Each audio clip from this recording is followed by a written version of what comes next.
నమస్తే, welcome to editor analysis. ఏపీలో దీదీ తరహా పొలిటికల్ హైడ్రామా. సరిహద్దులు దాటిన తెలంగాణ పోలీసుల వేట. గుంటూరు నడిబొడ్డున అర్ధరాత్రి ఆపరేషన్. వైసీపీ అధికార ప్రతినిధి నాగార్జున యాదవ్ అరెస్ట్. టీవీ డిబేట్లో మాట జారిన నేత. సీఎం రేవంత్ రెడ్డిపై అనుచిత వ్యాఖ్యల కేసులో బిగిసిన ఉచ్చు. 352, 351, 192, 196, 61 సెక్షన్ల కింద బేగం బజార్ పిఎస్లో నాన్ బెయిలబుల్ కేసులు. నోరు అదుపు తప్పితే రాజకీయ భవిష్యత్ బుగ్గిపోలేనా? వైసీపీ యువనేతలకు అసలు ఏమవుతుంది? బాధ్యతాయుతమైన ప్రతిపక్షం అంటే హింసను ప్రేరేపించడమేనా? సీనియర్లు ఎందుకు మౌనంగా ఉంటున్నారు? అరెస్ట్ అయితే సానుభూతి వస్తుందనే భ్రమ, లేక మైలేజ్ కోసం నోటి దురుస? వైసీపీ లేటెస్ట్ ట్రెండ్పై స్పెషల్ అనాలిసిస్. రాజకీయాల్లో మాట ఒక పదునైన ఆయుధం. అది సరిగ్గా వాడితే సింహాసనాన్ని ఇస్తుంది. అదే హద్దులు దాటితే జైలు ఊచలు లెక్కించేలా చేస్తుంది. ఇప్పుడు 2 తెలుగు రాష్ట్రాల్లో ఒక political suspense thriller climax scene ఆవిష్కృతమైంది. ఇన్నాళ్ళు ఏపీ రాజకీయాల్లో వినిపించిన ఒక బలమైన గొంతు ఇప్పుడు తెలంగాణ పోలీసుల కస్టడీలోకి వెళ్ళిపోయింది.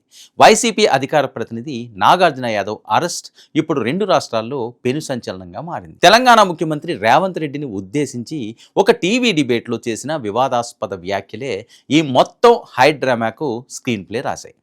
అర్ధరాత్రి పూట గుంటూరులో జరిగిన ఈ హై వోల్టేజ్ ఆపరేషన్ వెనుక ఉన్న అసలు కథ ఏంటి? అసలు పోలీసులు ఏ కఠినమైన సెక్షన్ల కింద కేసులు నమోదు చేశారు? అంతకంటే ముఖ్యంగా ఈ మధ్యకాలంలో వైసీపీ పార్టీకి చెందిన ఒక వర్గం యువ నేతలు, మంచి వాగ్దాటి ఉన్న నేతలు ఎందుకు ఇలా నోరు అదుపులో పెట్టుకోలేకపోతున్నారు? తమ రాజకీయ భవిష్యత్తును తామే చేతులారా బుగ్గిపాలు చేసుకుంటున్నారా? ఇప్పుడు మరింత డీటెయిల్గా చూద్దాం. ఒక ఆదివారం మధ్యాహ్నం గుంటూరు నడిబొడ్డున ఉన్న ఇన్నర్ రింగ్ రోడ్డుకు చేరుకుంది తెలంగాణకు చెందిన ఒక ప్రత్యేక పోలీస్ బృందం. రహస్యంగా ఏపీ సరిహద్దులు దాటి గుంటూరులో ల్యాండ్ అయింది.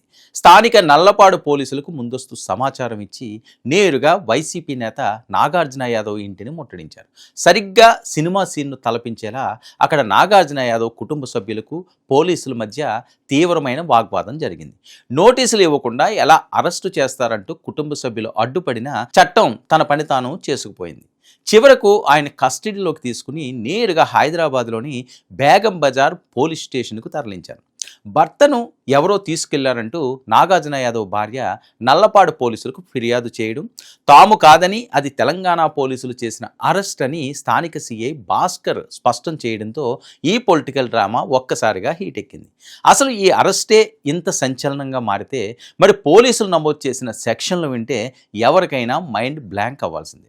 ఒక ముఖ్యమంత్రిని కించపరుస్తూ చేసిన వ్యాఖ్యలపై హైదరాబాద్ న్యాయవాది కైలాష్ సజ్జన్ ఇచ్చిన ఫిర్యాదుతో బేగం బజార్ పోలీసులు అత్యంత కఠినమైన చర్యలకు పూనుకున్నారు.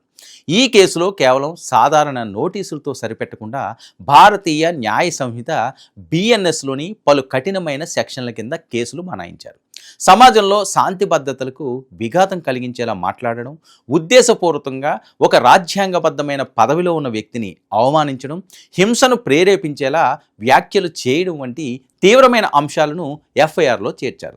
352, 351, 192, 196 మరియు 61 వంటి నాన్ బెయిలబుల్ మరియు కఠినమైన శిక్షలు పడే సెక్షన్లను పోలీసులు ప్రయోగించడంతో ఇప్పుడు ఈ వ్యవహారం చట్టపరంగా నాగార్జున యాదవ్ను తీవ్ర ఇరకాటంలోకి నెట్టేసింది. అయితే ఈ మొత్తం ఉదంతం కేవలం ఒక్క అరెస్టుతో ముగిసిపోయేది కాదు. దీని వెనుక ఒక పెద్ద రాజకీయ విశ్లేషణ దాగి ఉంది. వైసీపీ పార్టీలో మంచి టాకింగ్ పవర్, అద్భుతమైన వాగ్దాటి, ఏ విషయాన్నైనా అనర్గళంగా మాట్లాడగలిగే సత్తా ఉన్న యువ నేతలు ఎంతోమంది ఉన్నారు. కానీ ఈ మధ్యకాలంలో వారంతా ఎందుకు ఇలా తొందరపడుతున్నారు? మైక్ ముందుకు వస్తే చాలు, టీవీ కెమెరాలు కనిపిస్తే చాలు, నోరు అదుపులో పెట్టుకోలేకపోవడానికి కారణం ఏంటి? చాలా వయసు ఉంది, బోలెడు రాజకీయ భవిష్యత్తు ఉంది. ప్రజా సమస్యలపై సరిగ్గా పోరాడితే భవిష్యత్తులో పెద్ద లీడర్లు అయ్యే అవకాశం ఉంది. కానీ ఆవేశం ముందు ఆలోచన చచ్చిపోతుందా?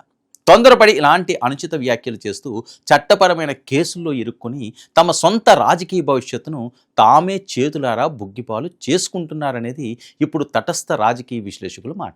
ఇక్కడ విచారకరమైన విషయం ఏంటంటే, ఇలాంటి వైఖరి వల్ల కేవలం ఆ వ్యక్తుల రాజకీయ భవిష్యత్తే కాదు, మొత్తం పార్టీ ఇమేజ్ కూడా దెబ్బతింటుందనే నిజాన్ని వైసీపీ సీనియర్లు ఎందుకు గుర్తించడం లేదు? ఒక అధికార ప్రతినిధి మాట్లాడే ప్రతి మాట పార్టీ విధానాన్ని ప్రతిబింబిస్తుంది. మరి యువ నేతలు హద్దులు దాటుతుంటే సీనియర్ నాయకులు వారిని ఎందుకు కట్టడి చేయటం లేదు? ఎందుకు మౌన ప్రేక్షకులుగా ఉండిపోతున్నారు? ప్రజాస్వామ్యంలో ప్రతిపక్షం అంటే కేవలం అధికారంలో ఉన్న వారిని వ్యక్తిగతంగా దూషించడం కాదు. నిర్మాణాత్మకమైన ప్రతిపక్ష బాధ్యతల గురించి ఈ పార్టీ శ్రేణులకు అసలు తెలుసా లేక తెలియదా అనే అనుమానాలు వ్యక్తం అవుతున్నాయి. ప్రజా సమస్యలపై గలమెత్తడం, ప్రభుత్వ వైఫల్యాలను ఎండగట్టడం ప్రతిపక్షం పని, అంతేగాని వ్యక్తిగత దాడులకు దిగడం కాదు. ఇక్కడ ఒక విచిత్రమైన మైండ్ గేమ్ నడుస్తుందా అనే సందేహం కూడా వస్తుంది.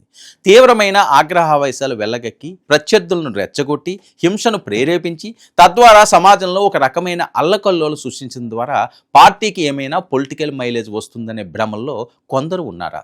లేక ఇలాంటి వివాదాస్పద వ్యాఖ్యలు చేసి జైలుకు వెళ్తే పోలీస్ స్టేషన్ల చుట్టూ తిరిగితే ప్రజల్లో సానుభూతి వస్తుందని తామేదో పెద్ద త్యాగదనులు అయిపోతామని అనుకుంటున్నారా?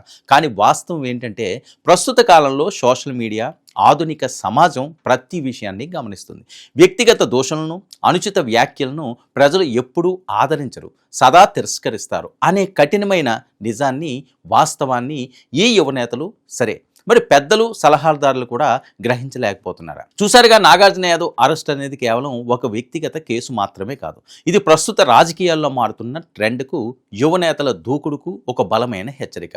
నోటి దురుస్తనం ఏ రకంగా కెరీర్ను ప్రమాదంలో పడేస్తుందో చెప్పడానికి ఇది ఒక క్లాసిక్ ఉదాహరణ. మరి ఈ అరెస్టు తర్వాత అయినా వైసీపీ తన అంతర్గత వ్యూహాన్ని మార్చుకుంటుందా? యువనేతలకు నోటి అదుపు గురించి క్లాసులు తీసుకుంటుందా? లేదా ఇదే దూకుడును కొనసాగించి మరిన్ని ఇబ్బందులు కొని తెచ్చుకుంటుందా అనేది చర్చనీయాంశంగా మారుతున్న అంశం. ఏ పార్టీ అయినప్పటికీ, అది వైఎస్ఆర్సీపీ అవనండి, జనసేన అవనండి, లేకపోతే తెలుగుదేశం పార్టీ అవనండి, చాలా మంచి భవిష్యత్తున్న యువనేతలు ఉన్నారు. సరే, వాళ్ళు ఒక యుక్త వయసు వచ్చిన వెంటనే ఒక రాజకీయ పరంగా ఎదగాలనుకోవడం తప్పులేదు, మంచి మంచి పదవులు సంపాదించుకోవడంలో తప్పులేదు. కానీ ఈ రకంగా అనవసరమైన మాటలు, అసందర్భమైన ప్రసంగాలు చేయడం వల్ల వాళ్ళ జీవితాలు చిందరమైపోయే పరిస్థితి నెలకొంటుంది. ఒక్క నాగార్జున యాదవే కాదు, వాళ్ళ కుటుంబ సభ్యులంతా కూడా ఈరోజు ఎంత ఆవేదన వ్యక్తం చేయాల్సి వస్తుంది. సో నాన్ బెయిలబుల్ కేసులు పెట్టారు. ఇది ఎక్కడి వరకు వెళ్తుంది, ఏం చేస్తుంది? ఒక్క నాగార్జున యాదవ్ అనే కాదండి, ఎవరైనా సరే, ఏ పార్టీ నేతలైనా సరే, యువ నేతలు రాజకీయాల్లోకి రావాలి, అద్భుతంగా వాళ్ళు ఎదగాలి. ఎదగడానికి చాలా చాలా చాలా చాలా మంచి మంచి వేస్ ఉన్నాయి. కానీ ఈ రకంగా, ఈ రూట్స్లోనే, లేకపోతే వేరే రకంగా ఆవేశపూర్వకంగా ఆ రోజు మనం ట్రెండ్ అవుతామనో, ఆ రోజు మనకు మంచి వ్యూస్ వస్తాయనో, లేకపోతే మనల్ని కొంతమంది వెనక నుంచి శబాష్ శబాష్ అంటారనో మనం విర్రవీగిపోయి ఈ రకంగా ఎవ్వరు మాట్లాడినా సరే, ఏ నాయకులు మాట్లాడినా, అది జనసేన వాళ్ళు అవ్వచ్చు, నేను ముందుగా ప్రస్తావించినట్లుగా ఏ పార్టీ నాయకులనే అవ్వచ్చు, తెలుగుదేశం పార్టీ వాళ్ళు కూడా అవ్వచ్చు. కానీ ఆ పార్టీలో ఉన్న పెద్దలు ఎవరైతే ఉన్నారో క్రమశిక్షణతో ముందుకు నడిపించే విధంగా ఉండాలి. అనవసరంగా నాగార్జున యాదవ్ అన్నది మంచి స్పీకరు, చాలా మంచిగా మాట్లాడతాడు, పెద్దగా వివాదాల్లోకి కాంట్రవర్సీగా మాట్లాడడం అన్నది డిబేట్లో వాటిలో చాలా తక్కువగానే ఉంటాడు. ఆ రకంగా ఉంటే కొద్దిగా చెప్పండి అన్న అని కూడా మాట్లాడుతుంటాడు. ఇప్పటి నుంచో మాతో ట్రావెల్ అవుతున్న వ్యక్తి. కానీ ఈ రకంగా ఒక సీఎం స్థాయి వ్యక్తిని కించపరిచి అనవసరంగా ఇబ్బందులు కొని తెచ్చుకోవడం అన్నది ఒక మెసేజ్లా మిగతా వాళ్ళందరికీ కూడా కావాలి. మీరు మాట్లాడండి, విధానపరంగా మాట్లాడండి, ఏదన్నా చేయండి. మరి నాగార్జునలాగా అనవసరమైన మాటలు మాట్లాడి దాన్ని తీవ్రతరం చేసుకుని ఈరోజు జైలు పాలయ్యి ఆ తర్వాత ఏమవుతుందో తెలియని పరిస్థితిలోకి ఎవ్వరూ యువనేతలు వెళ్ళొద్దు. కాస్త నోరు అదుపులో పెట్టుకుంటే అన్నీ మంచిగా సాగుతాయి.